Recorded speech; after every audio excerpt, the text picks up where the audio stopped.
Hey everyone, this is Brent with Integrated PT and Wellness. So I'm going to talk with you about another type of shoulder problem that I see, or another category of shoulder problems, and this is the loose shoulder, or the lax shoulder.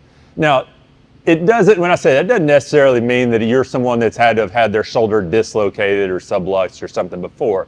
Some people just genetically are a little more loose than others. Some people may have had some kind of repetitive trauma over time, but they have damage to the lining of the shoulder or labrum, and that could either be from a specific trauma or just cumulative stress. So either way, for a lot of people with this, they may not always have pain. If they do, it's usually at the very end of ranges. So if they're doing any presses where they're locked out, or if they have to reach back to get something, maybe reach into the back seat of the car or something, or sometimes if they're having to put weight through their arms, push-ups, things like that, it may start to be a problem. So if that's the case with you, then I'm going to show you a few things that you can do to kind of start working on more of a stability type strengthening for the shoulder and see if it doesn't help. So a couple of ones that I will use, especially if you're during a workout, if you're going to be doing any hanging, anything that would involve kipping, anything where your arm's getting pulled back like that, snatches. This is a pretty good one to start with, kind of a warm-up. We're going to take a band. Now, I prefer to do it actually on my knees because it gets the abs to work in, so you're getting a little more full body with it. I'm going to start at kind of a 90-90 position, so elbow at shoulder height, and then I've got a little bit of tension on the band like it's trying to pull me back, and I'm just going to reach overhead. So I'm fighting getting pulled back. I'm also trying to stay tight in my abdominals so I'm not arching too much, and just going back and forth. And you can either go by reps, 12 to 15 reps, or you say, well, I'm going to do this back and forth for about 30 to 45 seconds. After that, I'd flip around and do it the other way. So now I'm fighting getting pulled forward. You may find this would be a little more challenging because these muscles usually just aren't quite as strong. But same thing, I'm trying to keep my arm in line with my body. I may not be doing it perfectly. If you really can't do it at all, grab a lighter band or scoot a little closer.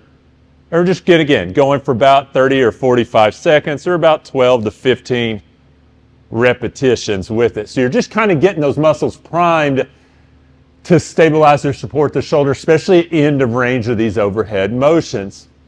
If you don't want to use a band or you want to try dumbbells or kettlebells, I got one exercise for that. So I'm going to take a kettlebell here.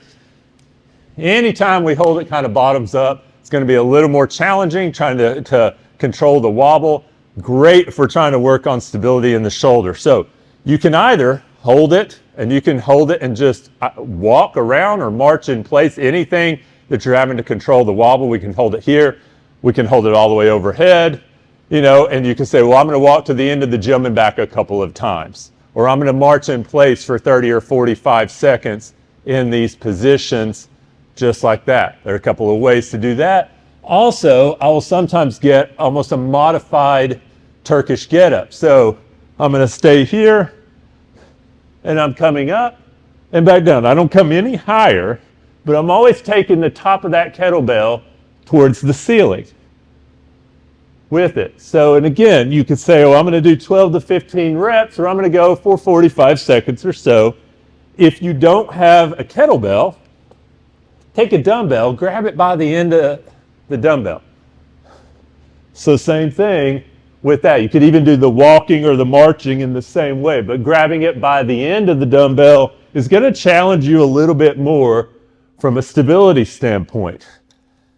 If you don't have either, one other way to try to do this is to come into a high plank position. And from a high plank, we're going to come up onto the side and then back down. And you can alternate if you want to kind of give that. If both your shoulders, great, work on both. But if you want to give your other shoulder a rest, then alternate. And I'm just going back and forth. And you can do it from an extended elbow here, or if that's not completely comfortable for you, or you feel that's a little too much, we can come from a low plank, same thing, working back and forth with this. Again, you can spend 45 seconds to a minute. And these are things, any variation of this stuff, use it. You can use it as a warm-up, a precursor to doing any other type of workout, but try mixing it in a few times a week See if you don't start to feel a little more comfortable with some of those overhead presses or with some of the movements where your shoulder's getting pushed to end range.